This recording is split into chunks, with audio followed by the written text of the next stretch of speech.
ஏழாவது வெத்தலை பக்தர்கள் கடவுளுக்கு சமர்ப்பிக்கக்கூடிய வஸ்திரம் ஆபரணங்களை காட்டும்.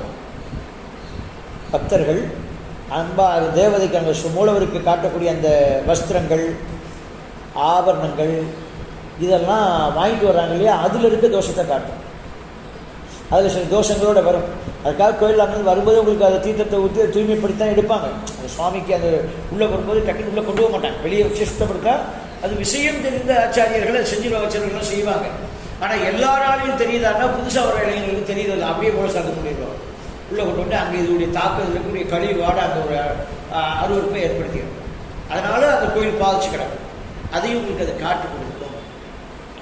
ஏழாவது வெத்தலை நமக்கு அப்படி காட்டி கொடுக்கு இல்லையா. அடுத்து எட்டாவது வெத்தலை கோவில் நடைபெறக்கூடிய உற்சவங்களையும் அப்பொழுது பக்தர்களுக்கு விநியோகிக்கக்கூடிய பிரசாதத்தையும் காட்டும். எட்டாவது வெத்தலை உற்சவர்களுடைய கரெக்டாக 6 கால யாக வேள்வி நடக்கணும். எல்லா ஆகம முறையில் அமர்த்தப்பட்ட எல்லா கோயில்களையும் 6 காலம் முறையாக நடக்கணும். இப்போ அது கொஞ்சம் குறைபட்டிருக்கிறது. அது நம்ம தேசத்தை பாதிச்சிருக்குன்னு நம்ம உணரணும். நம்ம தேசத்தில் சின்ன சின்ன பாதிப்புகள் ஏற்படுறதுக்கு இதெல்லாம் சின்ன சின்ன காரணங்கள். 6 கால யாக வேள்வி நடக்கணும். கோயிலில் ஆண்டி கிளாக்கில் கிரிவலம் வருவது மிக மிக தவறு. கிளாக் வைஸில் வரணும். நிறையா கோயிலில் ஆண்டி கிளாக்கில் பண்ணிகிட்டு இருக்காங்க இல்லையா, இதெல்லாம் அங்கே தப்பு நடந்திருக்கும். இது அது காட்டி கொடுக்கும். அந்த வெத்தலையில் பாதிப்பை காட்டும். நீங்கள் ஒவ்வொரு வெத்தலையை எடுக்கும்போது எந்த வெத்தலையில் பாதிச்சிருக்கு அப்படின்னு பார்த்து நாம் அதை சரி செய்ய வேண்டும். அதை செஞ்சு அதிலிருந்து அவங்களை விழிப்புணர்வு ஏற்படுத்தி அங்கே இருக்கக்கூடிய அந்த கோயில் நிர்வாகிகள் சொல்லும்போது அவங்க அதை சரி பண்ண ஆரம்பிச்சிடுவாங்க. அதுக்கப்புறம் அங்கே ஒரு பெரிய மாற்றத்தை ஏற்படுத்தும். அந்த மாற்றம் என்பது அவங்கள மாத்திரம் இல்லை, உங்களை உச்சத்துக்கு கொண்டு வந்துடும். அந்த தேவதை உங்களுக்கு உச்சம் கொடுத்துரும். அதனால் அதை கவனமாக செய்யணும். கோவிலில் நடக்கக்கூடிய உற்சவங்கள் இருக்கு இல்லையா, அது முறையாக இல்லாமல் இருக்கும். அது கரெக்டான டயத்தில் எடுத்துருக்க மாட்டாங்க. அப்போ பக்தர்கள் செய்யக்கூடிய விநியோகக்கூடிய பிரசாதத்திலையும் ஒரு தவறு நடக்க வாய்ப்பு இருக்கிறது. இதெல்லாம் சில இரத்த கோவிலோடையெல்லாம் பிள்ளைகள் உள்ள வந்திருப்பாங்க. இன்றைக்கி இருக்க கழிவு தந்த பிள்ளைங்க தூய்மைப்படுத்தாமையே கோயிலுக்குள்ளே வருதுங்க. அந்த தெரியாமையே செய்துங்க. அந்த அளவுக்கு வெளியே இருக்கிற நிறுவனங்கள், கார்பரேட் நிறுவனங்கள்கிட்ட பயிற்சி எடுத்துகிட்டு அது பாட்டுக்கு அந்த மாதிரியே உள்ளே வர்றாங்களா, ரத்த வாடைகள்லாம் உள்ளே பரவுது இல்லையா, அதெல்லாம் எதிர்வினை ஏற்படுத்தும். அவங்க குடும்பத்தையும் பாதிக்கும், அங்கேயும் பாதிக்கும். 2 இடத்துல எதிர்வினையை கொடுக்கும் அப்படிங்கிறத நம்ம புரிஞ்சுக்கணும். ஆமாம். அப்போ அந்த மாதிரியான விஷயங்களெல்லாம் அந்த இடத்துல காட்டி கொடுக்குறோம். அதில் இருக்கக்கூடிய பாதிப்பும் உங்களுக்கு நல்லாவே காட்டி கொடுக்கும். நம்ம அடுத்து பார்க்க போகிறது 9வது வெற்றிலை. கர்த்தா கொண்டு வந்திருக்கக்கூடிய அந்த 9வது வெத்தலை கோயில் உடைமையாளர்கள், அந்த நிர்வாகிகள், அறங்காவலைத்துறை அதிகாரிகள், அறநிலையத்துறை அதிகாரிகள் இவங்களுடைய செயல்பாடு அது காட்டி கொடுக்கும். இவர்கள் என்னென்ன தவறு பண்ணியிருக்காங்கிறத அந்த 9வது வெத்தலை காட்டி கொடுக்கும்.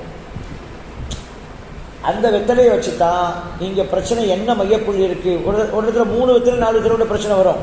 அந்த 4-5 பிரச்சனையும் சேர்த்து சரி பண்ண சொல்லணும்.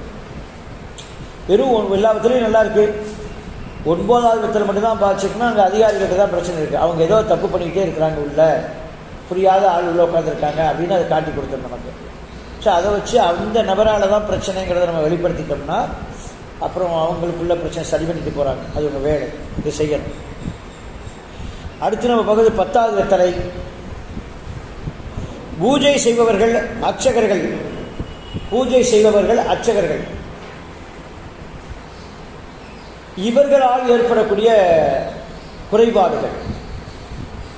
10வது வெத்தலை தொழில்முறையாக செய்யக்கூடியவர்கள், அவர்களுடைய ஏற்பட்ட பிரச்சனைகளை சிக்கல். இவர்கள் சுவாமிக்கு செய்ய வேண்டிய ஒரு கணக்கு இருக்குது. எல்லா சுவாமிக்கு இத்தனை கிராம் முதற்கொண்டு கணக்கு இருக்கிறதுல நம்ம ஆகமத்தில் எந்தெந்த பகுதியில் எந்தெந்த தேவதைகள் இருக்குங்கிறதுலாம் ஆகமத்தில் தெளிவாக இருக்குது. சிவாகமத்தில் பெரிய அளவில் சொல்லப்பட்டிருக்கிறது. அந்த ஹோமகுண்டம் போடுறதுலாம் ஒவ்வொரு குண்டத்துக்கும் ஒரு தத்துவம் அதில் வேலை செய்யும். ஆகாயத்தத்துக்கு ஒரு மாதிரி ஹோமகுண்டம் போடுறது முதற்கொண்டு எல்லாத்துமே காட்டி கொடுத்தே இருக்கும். அது எல்லாமே உங்கள்கிட்ட பேசும். தேவர்கள் சொல்லிக்கிட்டே இருப்பாங்க இவங்க பண்ணிக்கூடிய தவறு அந்த அர்ச்சகர் பண்ணக்கூடிய பூஜையில் செய்ய வேண்டிய அளவில் குறைபாடு இருக்கிறது அப்படின்னு சொல்லிடுவாங்க. கோயிலில் பிரசாதத்துக்கு உப்பு போடக்கூடாது, உப்பு போட்டுருவார், அது தோசை தாங்க காட்டும். நான் சாமிக்கு பண்ணக்கூடிய நைவேத்திய பொருட்களில் உப்பு சேர்க்கக்கூடாது. நிறையா கோயிலில் உப்பு சேர்க்குறாங்க, சில கோயில்களில் சேர்க்காம. அது ஏன் சேர்க்குறாங்கன்னா அவங்க ஆஃபீஸர் சொல்கிறாங்க, அவர் ஃபோனை சொல்கிறாங்க, சார் அதிகாரி சொல்கிறாங்க என்ன செய்யுங்கிறாங்க. உப்பு கண்டிப்பாக சேர்க்கக்கூடாது. அது இங்கே இருக்கிறவங்களுக்கு. உப்பு இங்கே வாழ்கிறவர்களுக்கு தான் உப்பு, தேவர்களுக்கு கிடையாது.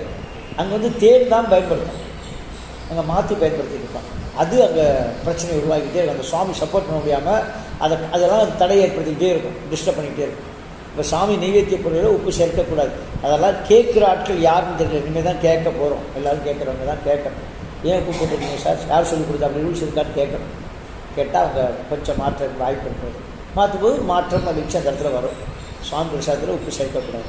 இதெல்லாம் அது காட்டி கொடுக்கும். அதான் 10வது வெத்தலையாக செய்யக்கூடிய பூஜை பொருட்கள் அர்ச்சனை ஆகியோர்களுடைய குறிகாட்டக்கூடிய விஷயம் இருக்குது.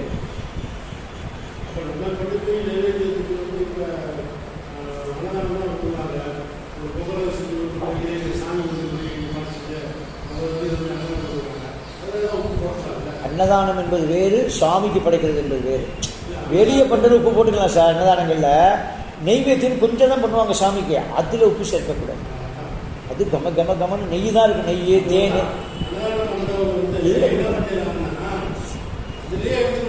அது சரி, அங்கே செஞ்சது இங்கே போடலாம், இங்கே இது கூட அங்கே கொண்டு போகக்கூடாது. மாற்றி செய்யலாம், மாற்றி செய்யலாம், செய்யாமல் செய்யலாம். சொல்லித்தர ஆளில் பாதிச்சு. ஆமாம், அர்ச்சகரால் ஒன்றும் பண்ண முடியல. அவர் தொழில் முறையாக செஞ்சுட்டு இருக்காரு சொன்னால் கேட்கவும் மாட்டாங்க. அது மூல சார்ந்த அவங்க செய்வாங்க, செஞ்சு அதை பண்ணிட்டு இதை கொண்டு அதில் சேர்த்துக்கலாம். ஆமாம், அதான் இல்லை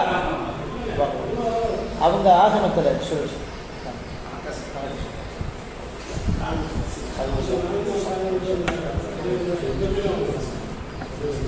சும்மா ஒரு மீட்டிங்ஸ்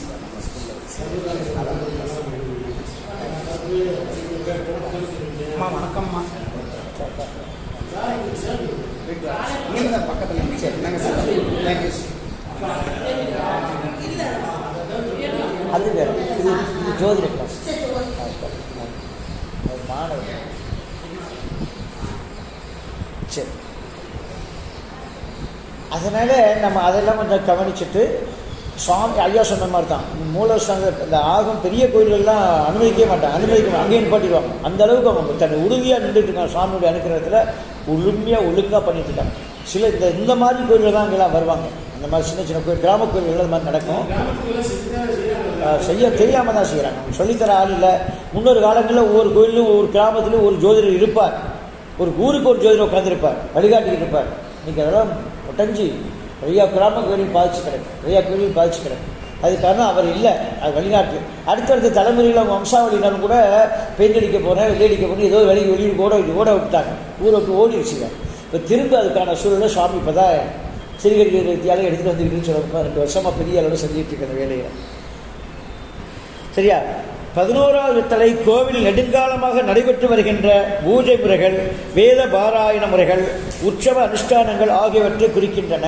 11வது வெத்தலை நீண்ட நெடுங்காலமாக, அதாவது கோயில் பிரதிஷ்டை பண்ண காலகட்டத்திலிருந்து ரொம்ப காலமாக அங்கே சிறப்பாக இருக்கா தவறாக இருக்கான்னு நம்ம அதிலிருந்து தான் பார்க்கணும். அந்த 11வது வெத்தலை சிறப்பாக இருந்தால் அந்த 11 நீண்ட நெடுங்காலமாக கோயில் பணியாளர்கள் சிறப்பாக செஞ்சுருக்காங்கன்னு நம்ம காட்டிடுறோம். அதில் பிரச்சனை இருந்துச்சுன்னா 11வது காட்டு ரொம்ப காலமாக பாதிச்சிருக்கீங்க பிரச்சனை அப்படின்னு நீங்கள் சொல்லிட்டு. ஆமாம், அதெல்லாம் தடை வந்திருக்கும். பொருளாதார பிரச்சனைகள், கோயில் நிர்வாகத்தில் பல இதுகள் இருக்கும். அங்கே இருக்க மூலவருக்கு தினசரி மந்திரங்களும் உச்சாரங்களும் பூஜைகளும் செய்ய அவர் எனர்ஜி பயங்கரமாக இருக்கும், சக்தி கூடிக்கிட்டே இருக்கும். உதாரணத்துக்கு ஒருத்தரை புகழுங்களேன், அவர் மகிழ்ச்சி தன்னை பறி கொடுத்துருக்காரு. ஒருத்தரை திட்டுங்களேன், நீங்கள் உடனே அவர் டவுன் ஆகிடுவார். ஒருத்தரை பழகினப்படுத்தணும் என்ன செய்யலாம், 2 தடவை சத்தம் போடுங்க, செஞ்ச வேலை குறை சொல்லுங்க, என்ன வேறு உடனே டவுன் ஆகிடுவார். எனர்ஜி போயிடுச்சா, சூப்பராக இருக்குது, நல்லா பண்ணிட்டேன் அப்படின்னு சொல்லுங்களேன். அப்படி உள்ள தன்னடியாமையும் அந்த புலங்காயுதம் ஒரு ஆனந்தம் கிடைக்கும். இந்த சாதாரண மனிதனுக்கு இது. தெய்வங்களுக்கு முழுக்க அவங்க மந்திரம் மட்டும்தான். அந்த எனர்ஜி அந்த இடத்தை சுற்றி அந்த அவங்களுடைய புகழ்ச்சி மட்டுமே இருக்கணும். அவங்க சாதனைகள் தெய்வங்கள் செய்ய அந்த இடத்துல அது வளர்ந்துக்கிட்டு நல்லது நடந்துக்கிட்டே இருக்கும். அதை தான் மந்திர பாராயணங்களை நிறைய செய்யணும் எல்லா தெய்வர்களுக்கும். இப்போ அந்த மாதிரியான விஷயங்களை அதை கையில் எடுத்துக்கணும். ஆக 11வது வெத்தலை நமக்கு சுட்டி காட்டும். அடுத்து 12வது வெற்றிடை சுவாமியை பிரதிஷ்டை செய்த ஆச்சாரியர்களையும் கும்பாபிஷேகம் நிகழ்வுகளையும் தெளிவாக காட்டிவிடும். 12வது வெத்தலை தான் அந்த சுவாமி பிரதிஷ்டை பண்ணாங்க இல்லையா, அவங்க சுத்தம் இல்லாமல் வந்து பண்ணியிருப்பாங்க. அவங்க முறையாக அந்த கடைப்பிடிக்காம பண்ணியிருக்கலாம், அல்லது கும்பாபிஷேக நிகழ்வுகளில் ஏதோ குறை இருந்தாலும் அந்த 12வது வெத்தலை நமக்கு சுட்டி காட்டுகிறத நம்ம அந்த இடத்துல புரிஞ்சுக்கணும். 12 வெற்றலையை வச்சு கோயில் பிரசனத்தை நம்ம தெளிவாக பார்க்குறதுக்கு தயாராகணும். வெத்தலை வச்சு பலன் எப்படி சொல்லுவது அப்படிங்கிறது ஓரளவுக்கு நீங்கள் தயாராகிருப்பீங்கன்னு நினைக்கிறேன். அது மாத்திரம் இல்லாமல் கோயில் பிரசனத்தை எடுக்கும்போது நீங்கள் அந்தளவுக்கு ஆச்சரியமாக இருக்கணும். முதல்ல தேவர்கள் உங்கள்கிட்ட பேசணும், காதில் சொல்லிக்கிட்டே இருப்பாங்க. உங்கள் உணர்வு அவர் நீங்கள் பேச முடியாது, தெய்வம் சொல்லிக்கிட்டே இருக்கும். நீங்கள் சொல்லிக்கிட்டே இருப்பீங்களா, அங்கே அப்படியே நடைமுறை ஆமாம் ஆமான்னு இருப்பாங்க. அந்தளவுக்கு தன்னுடைய அர்ப்பணிப்பு உங்கள்கிட்ட இருக்கணும். புரியுதுங்களா? நீங்கள் முழுக்க முழுக்க சுவாமியோட இரண்டரை கலாம் தெய்வங்கன்ற ஸ்தானம்